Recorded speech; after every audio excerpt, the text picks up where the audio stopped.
전체 결절의 5에서 10%는 갑상선 암일 수 있기 때문에 처음 발견되었다면 지나칠 일이 아닙니다. 처음부터 초음파, 세침흡입 검사, CT까지 빠르게 진행하고 필요한 경우 수술까지 받을 수 있는 시스템을 갖춘 병원에서 진료받는 것이 효율적입니다.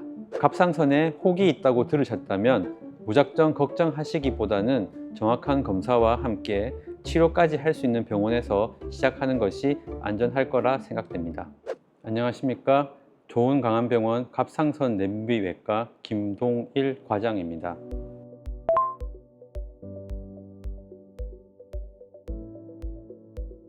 갑상선에 혹이 있다는 소견은 비교적 흔한 일입니다. 우리가 결절이라고 부르는 이 혹은 성인의 30에서 40%에서 발견될 수 있습니다. 대부분은 양성이라 치료가 필요 없는 경우가 많습니다. 하지만 전체 결절의 5에서 10%는 갑상선 암일 수 있기 때문에 처음 발견되었다면 지나칠 일이 아닙니다. 특히 결절의 크기가 1cm 이상이거나 모양이 불규칙하고 석회화가 동반된 경우라면 반드시 세침흡입 검사 같은 정밀 검사가 필요합니다.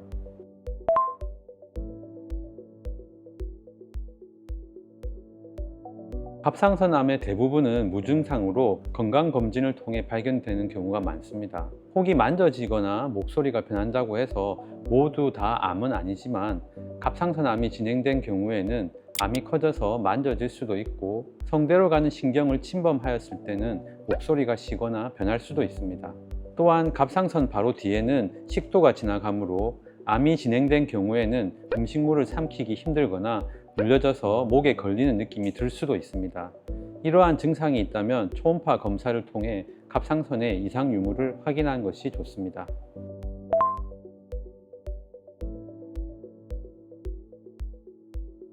많은 분들이 어느 과로 가야 되냐고 물어보십니다. 이비인후과나 내과, 외과 어느 과에서 진료를 하더라도 결국 중요한 것은 정확한 진단과 치료입니다.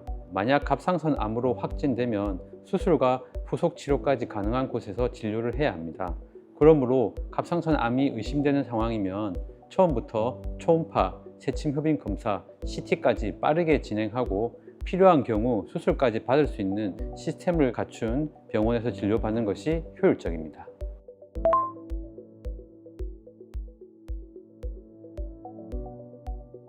초음파만 본다고 바로 알 수 있는 것은 아니고 그래도 일단 갑상선 암을 진단하는데 가장 좋은 방법은 초음파입니다.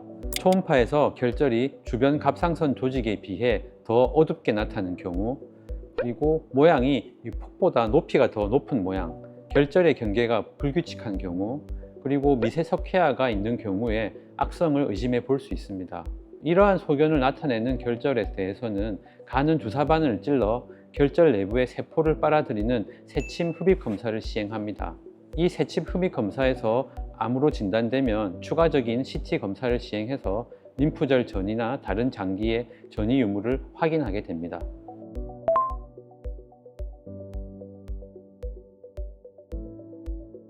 먼저 세침흡입 검사의 결과는 크게 6개로 구분됩니다. 1단계의 경우 주사로 흡인된 세포의 양이 적거나 세포가 없는 경우에는 정확한 진단을 할 수 없는 경우를 말합니다. 이 경우 보통 재검사를 시행합니다. 2단계는 양성 결절로 말 그대로 물혹이나 착한 결절을 말합니다. 대부분 그냥 지켜보면 됩니다. 하지만 결절이 4cm 이상이거나 계속 커지는 양상을 보이는 경우에는 수술이 필요할 수도 있습니다. 3단계는 비정형 세포로 세포가 완전 정상은 아니지만 그렇다고 악성이라 하기에도 애매한 경우 이러한 결과가 나올 수 있습니다. 이러한 경우에는 대부분 재검사를 시행합니다. 재검사에서도 반복적으로 비정형 세포의 결과가 나올 때에는 추가적인 유전자 돌연변이 검사를 해볼 수 있고 초음파 소견과 종합하여 수술을 결정할 수 있습니다. 그 다음으로는 4단계로 여포성 종양일 경우입니다. 이 여포성 종양의 경우 결절을 싸고 있는 막이 있는데 결절이 뚫고 나온 경우에는 암으로 보고 막을 침범하지 않으면 양성 결절로 진단이 됩니다. 그러므로 이러한 4단계의 결과가 나오면 수술로 결절을 제거해서 혹이 막을 침범했는지 여부를 확인해야 합니다. 5단계는 악성 의심입니다. 말 그대로 악성이 의심되는 경우입니다. 외국에서는 악성 가능성을 75%까지 보고 있지만 우리나라와 같이 검사를 많이 하여서 정확도가 높은 경우에는 90% 정도로 보고 있습니다. 이 결과도 당연히 수술을 해야 합니다. 6단계는 가장 나쁜 결과인 악성으로 수술을 해야 합니다. 결과적으로 4, 5, 6단계는 수술이 필수적이며 3단계의 경우 재검의 결과에 따라서 수술이 필요할 수도 있습니다. 2단계인 양성 결절은 결절이 4cm 이상이거나 계속 커지는 경우에는 수술이 필요할 수 있습니다.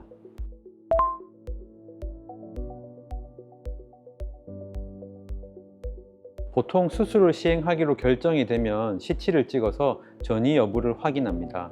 가장 전이를 많이 하는 목 주변 림프절과 폐로 전이 유무를 확인하기 위해서 보통 목과 폐의 CT 검사를 하게 됩니다.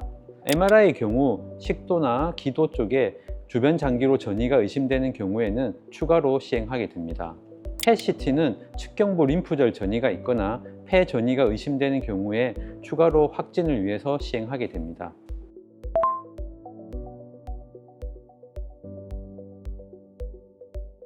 갑상선 암의 대부분은 예후가 좋은 갑상선 유두암입니다. 이러한 유두암 중에서도 크기가 작고 갑상선 내부에 암이 있다면 바로 수술을 하지 않고 경과를 지켜보다가 암이 커지거나 림프절 전이가 확인될 때 수술을 할 수도 있습니다. 이 경우 최소 6개월에 한 번씩 초음파를 보면서 암의 변화를 확인해야 합니다. 유두암이 아닌 여포암, 수질암, 역형성 암의 경우 재발과 전이를 잘 하므로 즉각적인 수술이 필요합니다. 또한 유두암의 경우 크기가 작더라도 림프절 전이를 할 수 있으므로 여러 가지 상황을 잘 고려하여 수술 여부를 결정해야 합니다.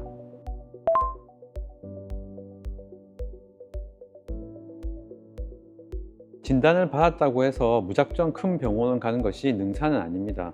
초음파, 세친 흡입 검사, CT까지 신속하게 진행하고 수술 범위 결정부터 방사성 요오드 치료 계획까지 한 번에 할 수 있는 곳이 치료의 효율성과 결과에 큰 차이를 만들 수 있습니다. 또한 갑상선암은 수술만 하고 끝나는 병이 아니기 때문에 이후에 호르몬 조절, 기능 회복, 재발 모니터링까지 가능한 병원인지, 그리고 담당 의료진이 갑상선암 수술 경험이 충분한지 등을 함께 확인하는 것이 중요합니다.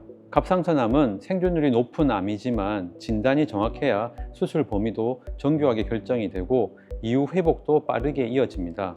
갑상선에 혹이 있다고 들으셨다면 무작정 걱정하시기보다는 정확한 검사와 함께 치료까지 할 수 있는 병원에서 시작하는 것이 안전할 거라 생각됩니다. 오늘은 갑상선에 혹이 발견되었을 때 어떤 과정을 통해 암을 진단하고 검사 결과에 따라 수술이 필요한지 알아봤습니다. 갑상선 결절은 매우 흔하지만 그중 일부는 암일 수 있기 때문에 정확한 검사와 진단이 무엇보다 중요합니다. 오늘 내용이 막연한 불안감을 덜는데 도움이 되셨기를 바랍니다. 다음 편에서는 갑상선암 수술 전에 진행되는 과정에 대해 여러분이 가장 궁금해 하시는 점들을 꼭 시원히 알려드리도록 하겠습니다. 감사합니다.